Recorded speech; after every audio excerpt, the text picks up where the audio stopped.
What about that cruise missile? There he is. Got him? Yep. There he is. There you go. Golly, what a smallmouth. Look at that thing. Today, Fishing University's in Syracuse, New York, on Lake Oneida. Now, this is a tremendous fishery. Many of the national tournaments have had events here. I personally have fished some tournaments here. It is absolutely a great fishery. It's got some largemouth in it, but it's full of big smallmouth.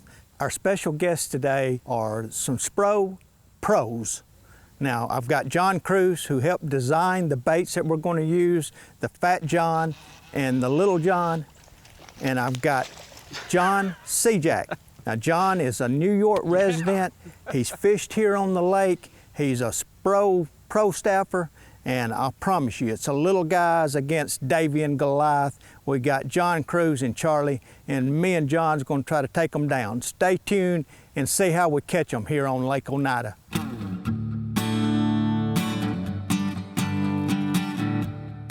All right, Charlie and John Cruz, the rules are simple.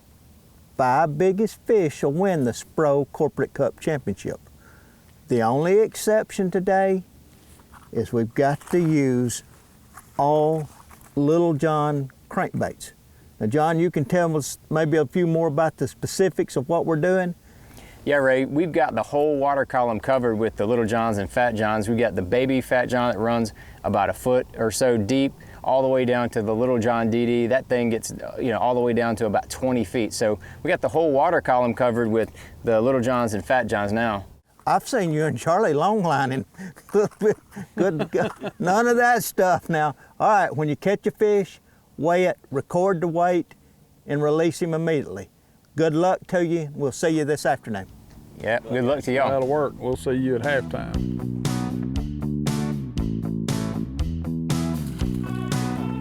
Yeah, we're just idling around out here on these shoals looking for any kind of fish, and you can see definitely a little something right there on the top of that peak. Got the down vision and the traditional sonar. It's the chirp vision, very clear, see real well. We're gonna get after it. There he is. Woo! That's a big one, John. Got him. Got him. You gonna catch them like that, I need to get the net out. We're allowed to use the net. We're gonna need the net catching them. That's a chunk right there, Charlie. Well, it is, isn't it? Woo. 3 1/4 anyway. 376. Almost 4 pounds. Almost 4. Wow. I guess we ought to stick around here a minute.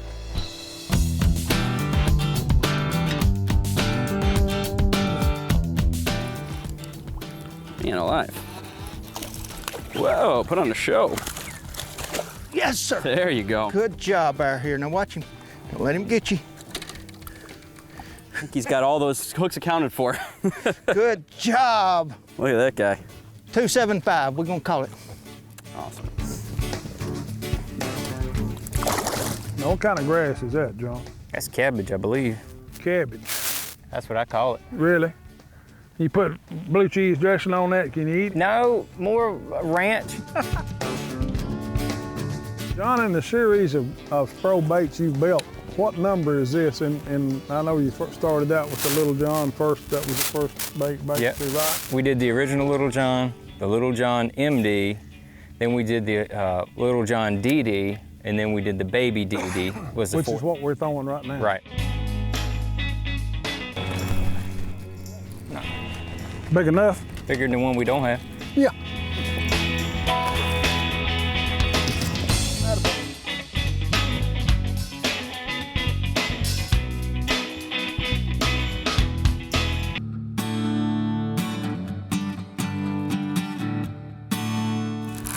There's one. Nice one. I'm changing colors, I'll tell you that.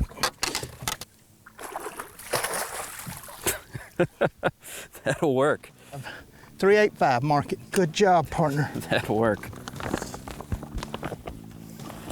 All right. Oh, that's a pretty fish, ain't it? I'm changing colors. John's done caught too. How much difference? I mean, you got this thing in about 22 different colors. How much difference does color make? Color can make a big difference. Color really is a factor, but action, whether it's a crankbait or really any other bait, action is much more important as a trigger factor, in my opinion, than color. But what I've seen with color is that when you dial in the right color with the right action, you can really make a big difference. And a lot of times that can be the difference between catching 2 or 3 fish or catching, 8 or 10, 15 fish. What we need right here, Charlie. Yeah, we'll get him in the boat. Get him uphill. He ain't ready yet. That gum net me, but I had that in 3 times. Make you net your What own about that fish. cruise missile? That's a torpedo right there. Mm-hmm. Oh yeah. Yeah, that'll call one for sure. Thank you, sir. Yes, sir. 3.81, finally locked in. Chunker. How big's that one? Pulling kind of hard, but they'll fool you. Up. Come on, where's the net job?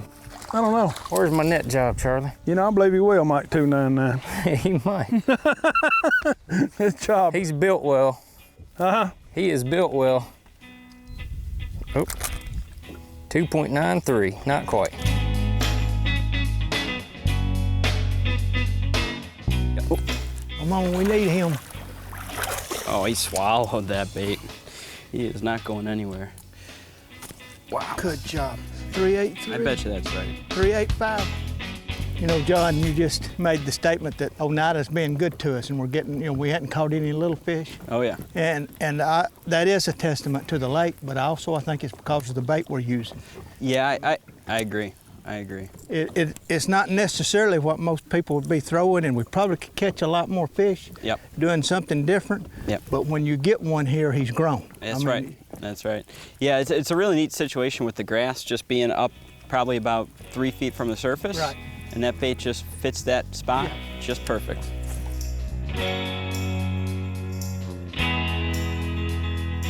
All right, John and Charlie, it's halftime on the Spro Corporate Cup Championship.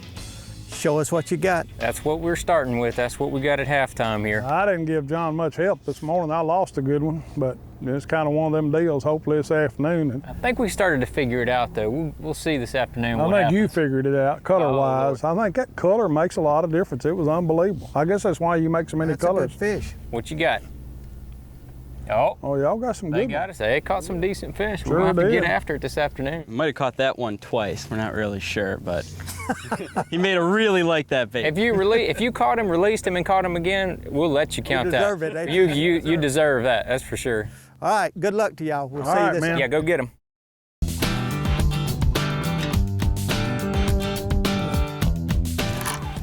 That might be him. This lake is full of shad, and that's what those smallmouth like to eat, and this imitates it perfect. This is the original Fat John that they came out with. This is in the nasty shad color. Yeah. So get down 3 to 4 feet, and it's perfect right at the top of the weeds that we're fishing. We're just bumping it along, reeling it pretty fast, Yep. and just topping those weeds. Exactly. And Good job, buddy. Let's get us another one. all right, sounds like a plan.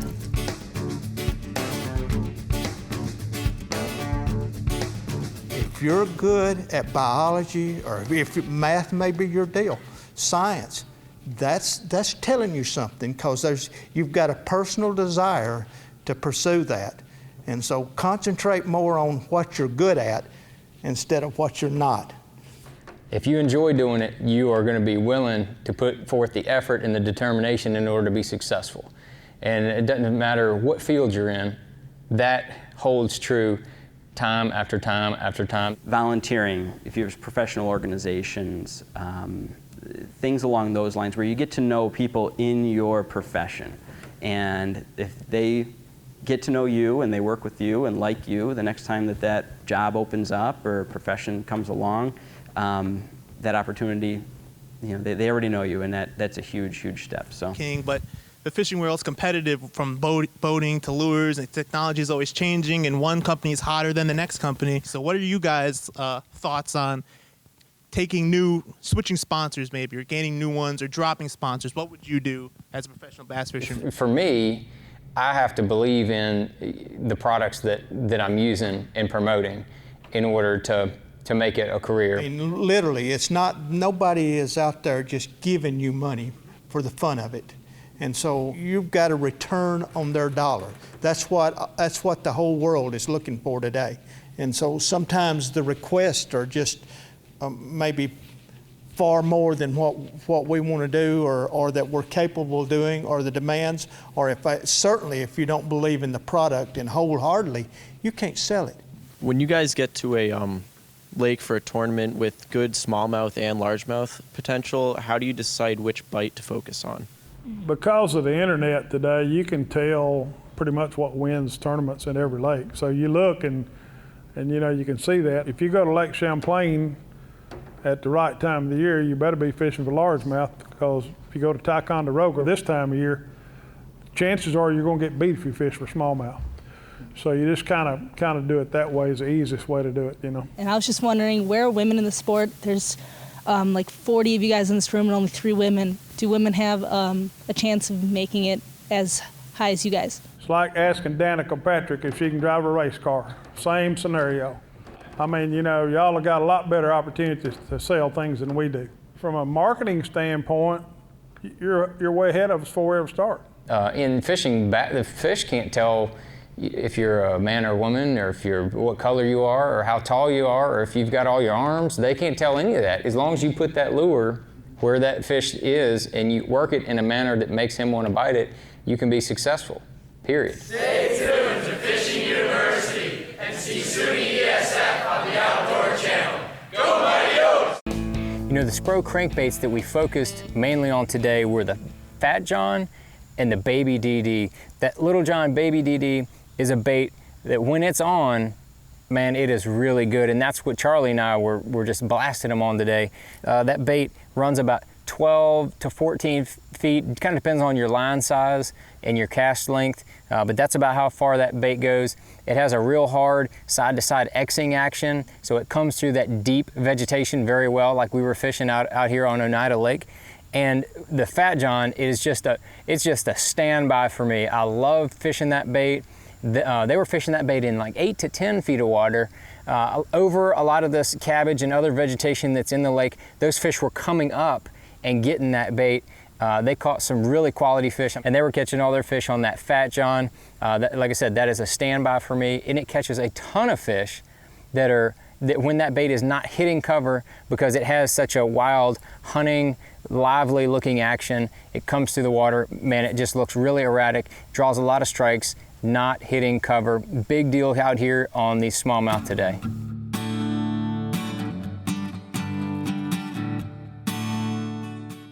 There he is. Got him? Yeah. I got him and he's got me and we got each other. You want me to keep fishing? How big is that sucker you got? I don't know how big he is. I can't tell. I ain't seen him yet. Looks like he's pretty good. I don't know. Like a Golly.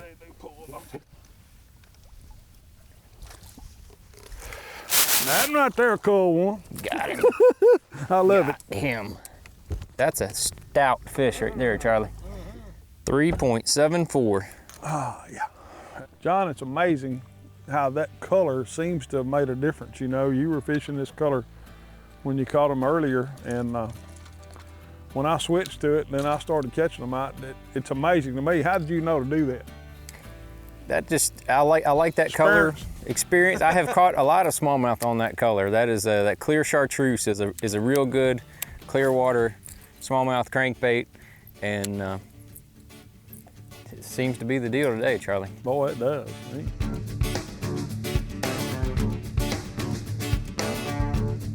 All right, Charlie and John, this ends the Spro Corporate Cup Championship. It's show and tell time. Well, we had us a pretty good second half, you know, Charlie. Oh, God, I just hope it's enough. I don't know. I mean, I think we might have them. What do you think? I don't know, man. It's gonna be tough, you know. That's what we got. 17.56. You know what our goal was?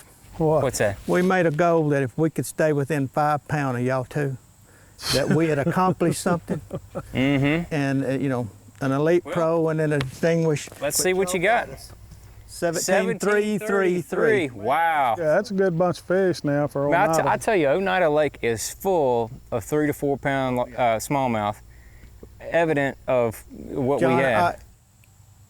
I'm going to change it just a little bit. It's full of fish. and there's good ones in here. But it's just a certain bait that'll trigger the big bites. And Yeah, I'm afraid we may have. this morning, we didn't catch any little fish. I mean, literally, that little John was just absolutely, when you hung one, you better hang on. It was going to be a good one.